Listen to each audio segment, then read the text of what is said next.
నుంచి తాను నీలో లీనమైనది ఆదిశక్తి ఆకృతి ఆత్రిజాత పార్వతి తానువైన ప్రాణధవుని చెంతకు చేరుకున్నది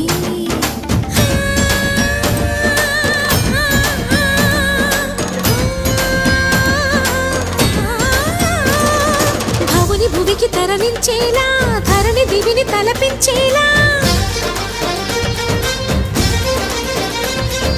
రసతరంగిణి లీలా ఎదిని నృత్యరతుని చేయగలిగే వేళ భరత వేదముగా నిరత నాట్యముగా కదిలిన పదమిది ఈశా